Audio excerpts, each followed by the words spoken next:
Hello friends, अस्सलाम वालेकुम। तो मेरे यूट्यूब चैनल लेक्चर स्टूडियो में आपका स्वागत है।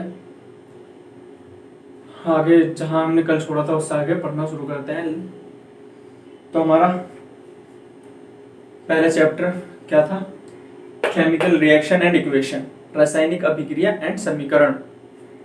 तो इसमें हमने कल पढ़ लिया था रासायनिक अभिक्रिया। रासायनिक अभिक्रिया कहते किसे हैं। अब हमारा आज का टॉपिक है रासायनिक समीकरण।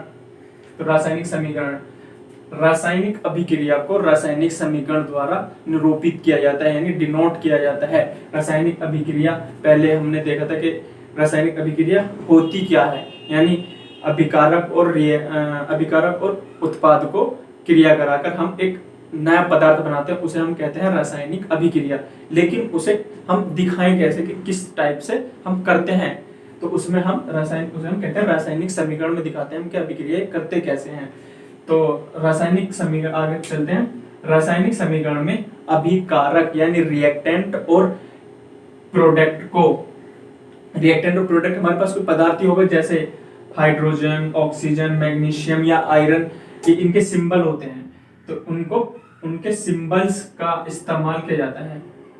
उसमें क्या होता है, इनमें रासायनिक समीकरण में सिंबल्स का इस्तेमाल करके हम बताते हैं और भौतिक अवस्थाओं को भी दर्शाते हैं। भौतिक अवस्थाएं जैसे सॉलिड यानी ठोस, लिक्विड और गैस, इनको हम डिनोट करते हैं। सॉलिड को S से डिनोट करते हैं, लिक्विड को L से डिनोट करते हैं और गैस को G से डिनोट करते हैं।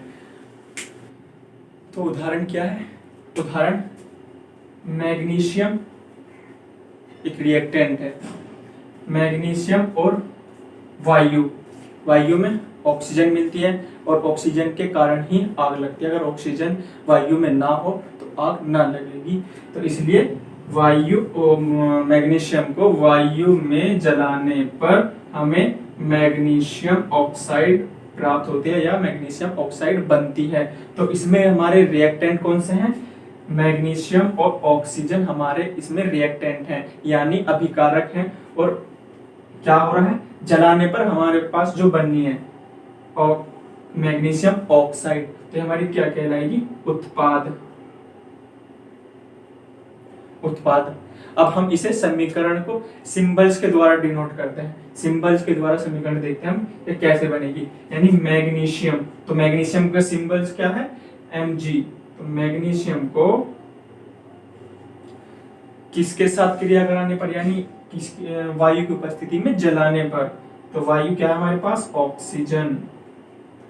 ऑक्सीजन। तो इनके बीच में हम एक प्लस ले लेते हैं। अगर हम रिएक्शन कराते हैं तो इनके बीच में एक चिन्ह ले लेते हैं पॉजिटिव का। तो हम और एक तीर का निशान लगाते हैं। अब इस तीर के पूंछ की साइड जो होते हैं वो हमारे अभिकारक होते हैं, और जो हमारे तीर की तरफ होते हैं उन्हें हम कहते हैं प्रोडक्ट यानी उत्पाद। तो ये मिलकर हमारा क्या बनाएंगे? रिएक्टेंट। ये मिलकर बनाएंगे उत्पाद और उसे हम कहेंगे, जो बनकर तैयार होगा, मैग्नीशियम ऑक्साइड यानी मैग्नीशियम ऑक्साइड। तो ये है हमारे पास उत्पाद, प्रोडक्ट। तो दूसरी बात हमने क्या कही थी? ये भौतिक अवस्थाओं को भी दर्शाते हैं। रासायनिक समीकरण भौतिक अवस्थाओं को भी दर्शाते हैं। भौतिक अवस्था जैसे हमारे पास सॉलिड क्या है, तो मैग्नीशियम हमारे पास सॉलिड होता है, तो हम इसे S से डिनोट करेंगे। और ऑक्सीजन हमारे पास गैस यानी G, उसे हम G से डिनोट करेंगे। और हमारे पास जो बनकर उत्पाद आएगा वो भी हमारा सॉलिड ही होगा। अब इसमें क्या देखते हैं, हमारे पास जो रिएक्शन होती है इसमें दोनों तरफ बैलेंस नहीं है। अगर इधर ऑक्सीजन 2 है तो इधर हमारे पास एक ही ऑक्सीजन दिखा रहा है। तो इसमें हम अभिक्रिया को यानी समीकरण को संतुलित करते हैं। अगर हमारे पास अभिक्रिया संतुलित नहीं है तो उसे हम क्या कहेंगे? कंकाल समीकरण या स्केलेटल इक्वेशन। अगर हमारी अभिक्रिया संतुलित ना हो तो हम आगे बढ़ेंगे रासायनिक समीकरण को संतुलित कैसे करते हैं। तो चलिए आगे हम रासायनिक समीकरण को संतुलित करना सीखेंगे। तो हमने रासायनिक समीकरण पढ़ लिया और इसमें हमने रिएक्शन की थी, यानी जो हमारी रासायनिक समीकरण होती हैं उनको हम संतुलित कैसे करते हैं, बैलेंस कैसे करते हैं हम रासायनिक समीकरणों को।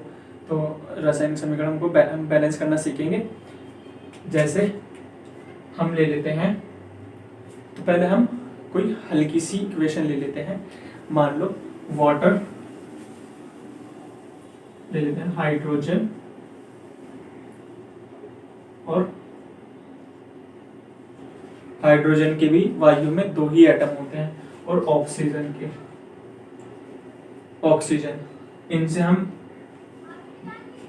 क्रिया करेंगे तो क्या बनेगा हमारे पास, वाटर H2O।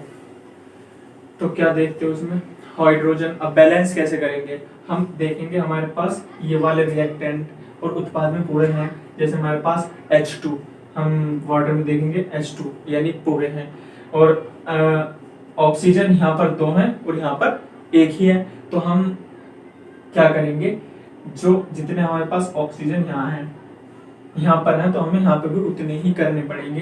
तो जैसे हमारे पास 2 है तो हम यहाँ पर 2 कर देंगे, 2 लिख दे, 2 से गुणा कर देंगे तो हमारे पास क्या होगा, ऑक्सीजन हमारे बैलेंस हो गए, ऑक्सीजन बैलेंस हो गए, लेकिन हाइड्रोजन, फिर हाइड्रोजन अनबैलेंस हो गए। तो हाइड्रोजन को देखते हैं हम, हमारे पास कितने हाइड्रोजन, 2 दूनी 4, यानी हमारे पास इधर जो उत्पाद बना हमारे पास उधर हो गए 4 हाइड्रोजन। तो हम यहाँ पर 4 हाइड्रोजन, तो यहाँ पर भी हम 4 हाइड्रोजन करेंगे, तो यहाँ पर 2 से गुना कर देंगे। तो हमारे पास यहाँ भी 4 हाइड्रोजन हो गए, यहाँ भी 4 हाइड्रोजन हो गए, यहाँ 2 ऑक्सीजन थे, यहाँ भी 2 ऑक्सीजन हो गए। तो हमारी जो समीकरण है ये होगी हमारी बैलेंस। दूसरा एग्जांपल, जैसे हम मैग्नीशियम को ऑक्सीजन के साथ क्रिया कराने पर, यहाँ पर भी ऑक्सीजन के साथ क्रिया करा रहे हैं हम।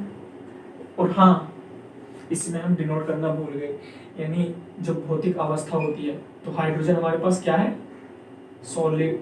हाइड्रोजन हमारे पास क्या है, गैस,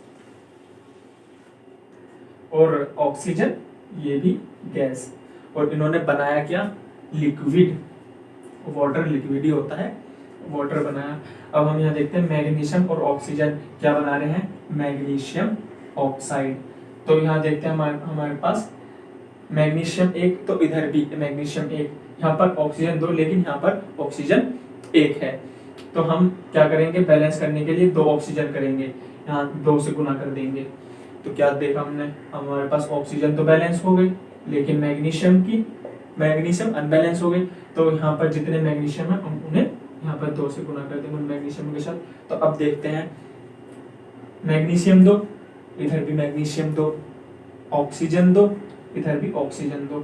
तो अब भौतिक अवस्था लिखेंगे इनकी, ये होगी हमारी अब समीकरण बैलेंस। अब हम भौतिक अवस्था लिखेंगे, मैग्नीशियम क्या होता है हमारे पास, सॉलिड होता है, और ऑक्सीजन ये हमारी गैस है, और जो हमारे पास रिएक्टेंट आया ये हमारे पास क्या था, ये हमारे पास सॉलिड।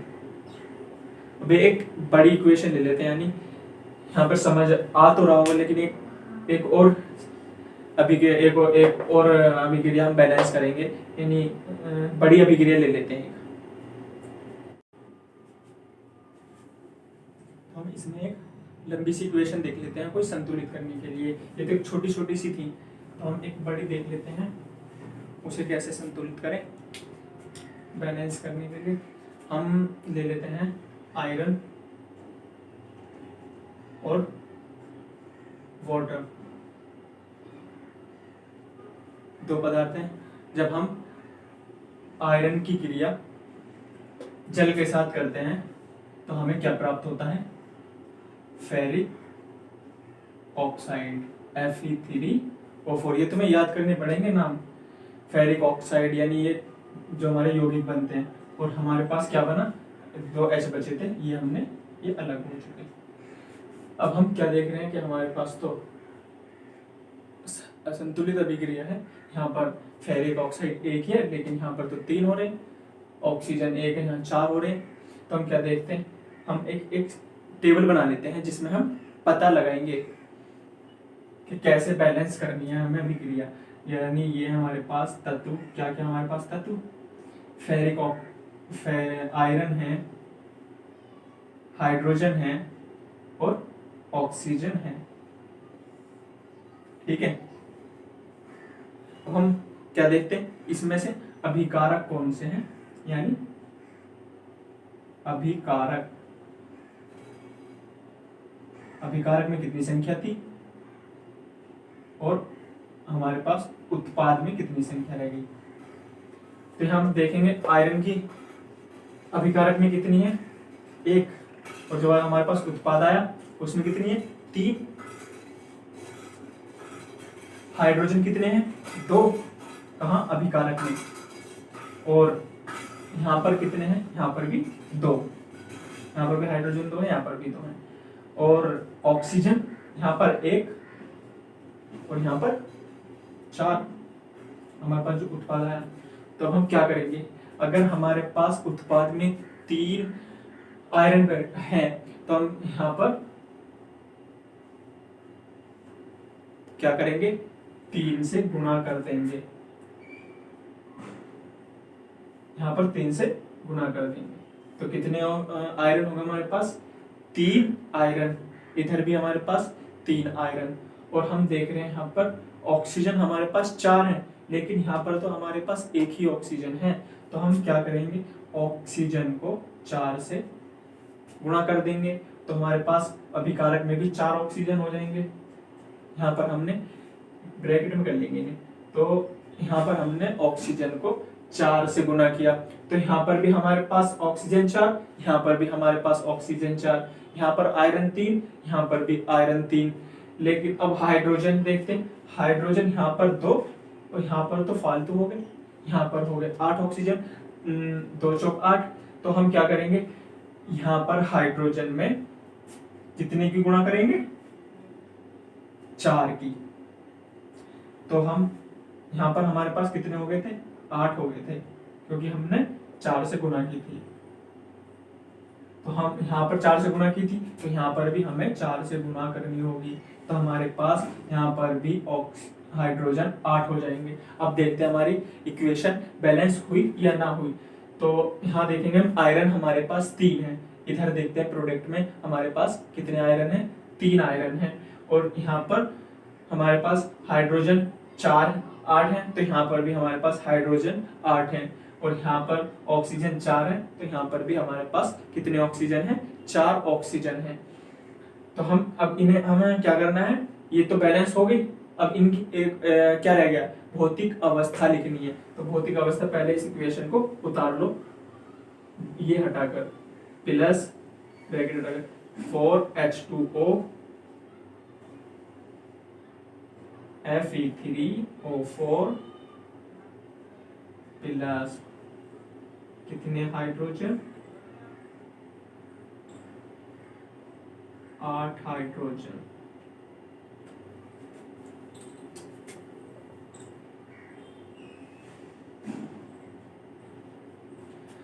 तो हम अब इसमें पता लगाएंगे हमारे पास आयरन क्या है सॉलिड है,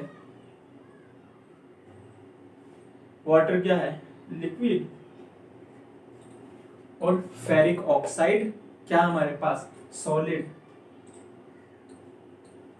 और हाइड्रोजन क्या हमारे पास गैस।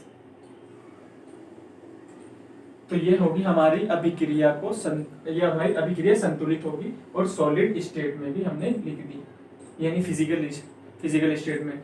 तो हमारे पास ये हमारी समीकरण को संतुलित करना। नेक्स्ट हमारे पास क्या है कि हम अभिक्रिया को संतुलित क्यों करते हैं, आखिर क्या कारण है कि हम अभिक्रिया को संतुलित करते हैं। तो हम देखेंगे क्या देख रहे हैं कि अभिक्रिया को क्यों करते हैं संतुलित। तो एक नियम है द्रव्यमान संरक्षण का नियम। द्रव्यमान संरक्षण के नियम के अनुसार ये क्या कहता है कि किसी भी रासायनिक अभिक्रिया को ना तो द्रव्यमान का रासायनिक अभिक्रिया में ना तो द्रव्यमान का निर्माण होता है और ना ही विनाश होता है, यानी ना तो एक तरफ द्रव्यमान को बढ़ा सकते हैं ना ही घटा सकते हैं। तो ना तो द्रव्यमान का निर्माण होता है और ना ही विनाश होता है। मतलब क्या कहने का मतलब क्या है कि रासायनिक अभिक्रिया में पहले अभिकारक यानी अभिकारक और अभिकारक जैसे मैं लिख लेता हूं हाइड्रोजन ऑक्सीजन यानी पहले